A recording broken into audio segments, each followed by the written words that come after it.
My name is Waffles, and I'm a government whistleblower turned political commentator, and this is the last 24 hours in the news.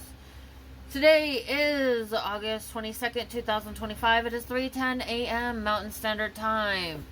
Here are the top U.S. news highlights from the past 24 hours.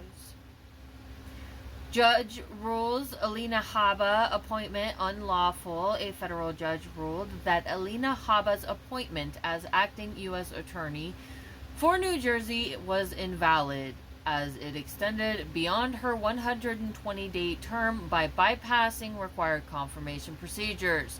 This decision threatens to invalidate her actions, including recent indictments, and may cause significant disruption in federal criminal cases. Federal mobilization expands in Washington, D.C. Title 32 authorized National Guard troops. Currently, over 800 are stationed in Washington, D.C. under a federally declared crime emergency. The Trump administration has also deployed federal law enforcement personnel, taken over control of the Metropolitan Police Department under the Home Rule Act, and issued a crackdown resulting in hundreds of arrests. Supreme Court greenlights NIH diversity grant cuts. The U.S. Supreme Court allowed the Trump administration's policy to cut NIH diversity-related grants to proceed, undercutting significant funding and potentially impacting research and academic inclusivity. U.S. sanctions issued over Iranian oil networks. The Trump administration imposed new sanctions on 13 entities, networks, and vessels based in Hong Kong and China, tied to illicit Iranian oil dealings. Just Security has launched an enhanced litigation tracker documenting legal challenges to executive actions from the Trump administration, following over 186 such cases filed since January 2025. So a whole website was erected to keep track of Donald Trump's litigation, all of the cases against him. So I am looking at a website called Just Security and a page called Litigation Tracker, Legal Challenges to Trump Administration Actions, published August 20th, 2025. Case status summary. Case closed in favor of plaintiff, 0. Blocked, 26. Temporarily blocked, 77. Blocked pending appeal, 17. Temporarily blocked in part. Temporary block denied, in part, 11. Temporary block denied, 38. Not blocked pending appeal, 34. Awaiting court ruling. 147 cases against Donald Trump are currently, and his administration, currently awaiting court ruling. 147. Case closed, 22. Miscellaneous transferred, 2. Case closed, dismissed in favor of Trump's government, 7. And then it's got a list of all of the cases. If I click on the case,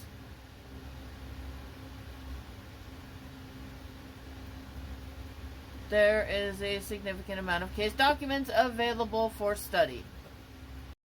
Legal setback in Trump's New Jersey prosecutor appointment. The Habba ruling marks another judicial check against the administration's appointment strategies. The stock market closed with the SPDR S&P 500 ETF at $635.55, down approximately 0.40%. SPDR Dow Jones Industrial Average ETF DIA closed at $447.95, down about 0.31%.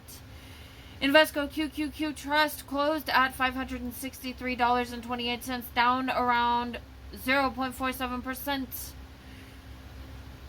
The S&P 500 slipped around 0.4%, marking its 5th straight day of losses. The Dow Jones Industrial Average fell roughly 0.3%, weighed down heavily by A 4.5% plunge in Walmart shares following a mixed earnings report. The Nasdaq Composite also declined, with tech staying under pressure amid rising Treasury yields and muted rate cut expectations. And here are the U.S. and trade economic highlights from the past 24 hours. The U.S. and European Union have formalized a new trade deal that imposes a 15% tariff on most EU goods, while maintaining zero tariffs on U.S. industrial and auto exports to the EU. Major move highlights include EU will purchase $750 billion in U.S. energy and LNG, oil, nuclear, and $40 billion in U.S.-made AI chips by 2028. EU pledges $600 billion in strategic investments into U.S. sectors.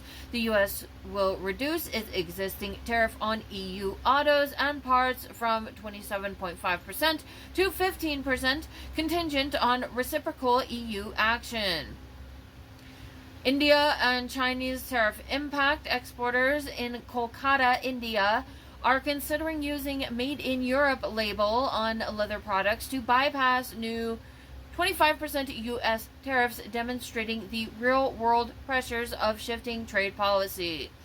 An opinion piece highlights how Michigan's recent economic gains, including increased labor participation and higher real earnings, are at risk.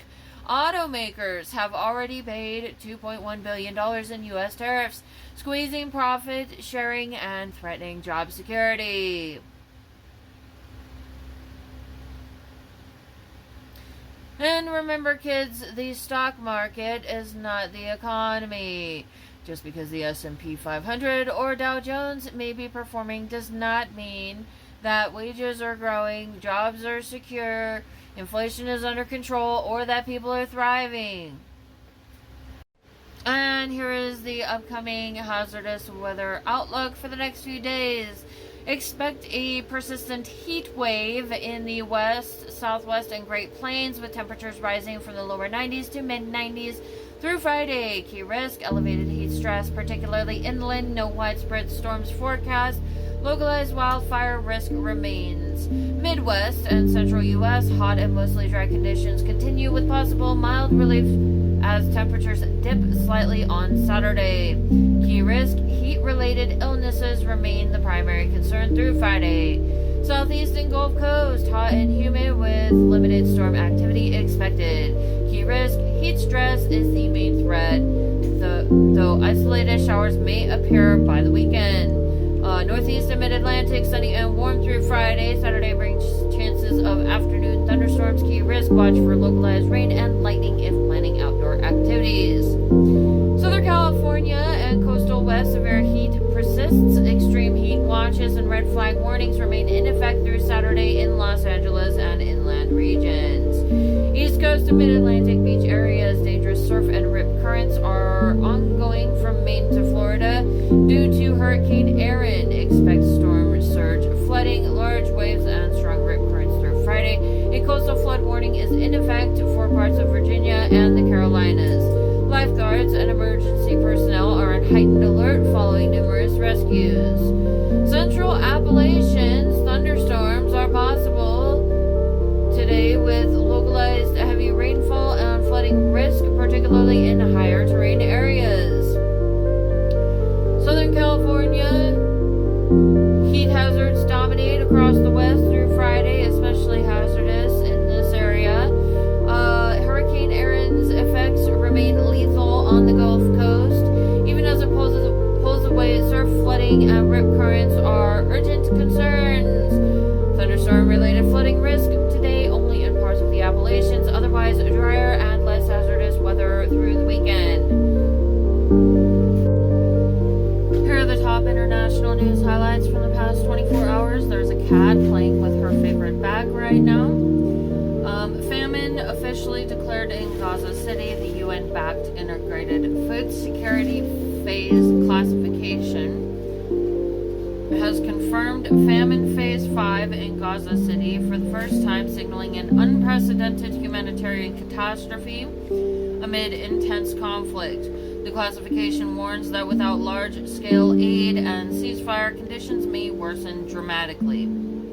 China to host a regional summit with global leaders. Chinese President Xi Jinping will host the Shanghai Cooperation Organization SCO summit in Tianjin from August 31st to September 1st. The event will bring together over 20 heads of state, including Putin and UN Secretary General Antonio Guterres, to advance regional cooperation in security, renewable energy, and digital economy through the upcoming Tianjin Declaration.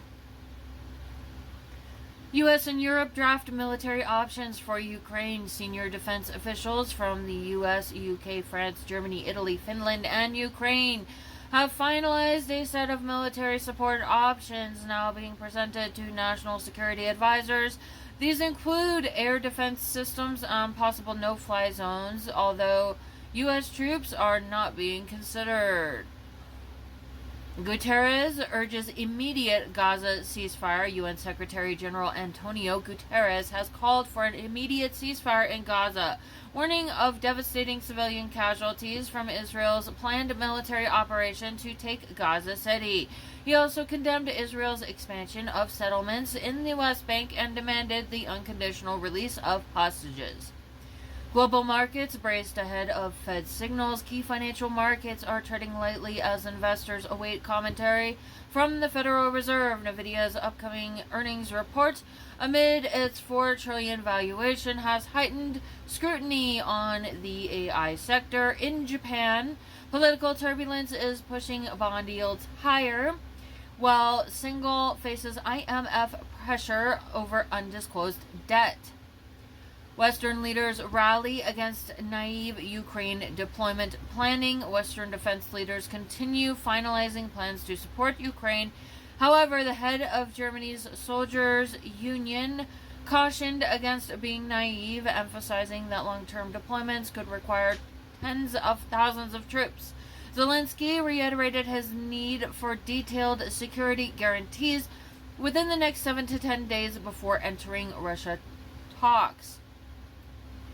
Rare earth imports surged as political tensions mount. China's imports of U.S. rare earth ore rose sharply in July, underscoring strategic supply diversifications amid rising geopolitical tensions in technology and trade. That's a good sign that China is choosing to invest in the United States, especially with all of this going on. Considering the ongoing conflicts that have been taking place, especially with Putin's involvement with Donald Trump, I have a high level of concern as to whether or not BRICS is behind the attacks that appear to be happening against the United States and other countries, but particularly the United States right now. I'm very concerned that BRICS is trying to rob the United States, and I think that Donald Trump and his dictator friends who are members of BRICS might be planning something, and I'm very concerned about that. That's just where I'm coming from, my perspective and my opinion. So, due to the fact that China has been trading with Russia, I am glad to hear that China is extending itself to the United States after Donald Trump just treated them like crap. Because I'm trying to watch for whether or not China is likely to attack the United States should this turn into a full-scale war. What side is China on? And that's something that I'm watching for, so I'm glad to see investments into the U.S. by China. Hopefully that's a good sign. I don't know, but to me, that's better progress than everything being stagnant, because China has been acting as an aggressor towards Taiwan, so that's just good news from my own perspective. At this time, based on what I currently know. Today is August 22nd, 2025. It is 4:03 a.m. Mountain Standard Time, and this is 24 hours in the news. So the Olympics is great, and Johnny for the others, the World Cup, Johnny is the head of it. We had our top people, Wasserman. They all came in on the Olympics, and then I saw Johnny, and we got the World Cup too. And it's only because they rigged the election that I'll be your president representing you there. I got both of them. I got the Olympics and I got the World Cup. And I said, it's too bad. One was in 2026 and the other was in 2028. And I said, I won't be there. I won't be your president.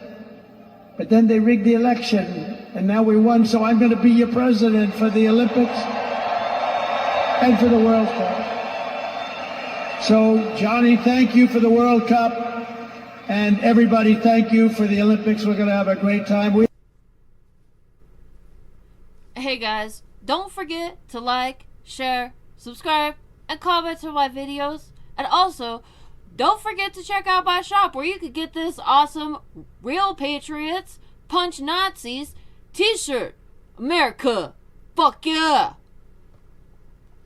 And if you go to the link tree in my bio on most platforms, it's got links to everything, all of my stuff. You can find my shop there.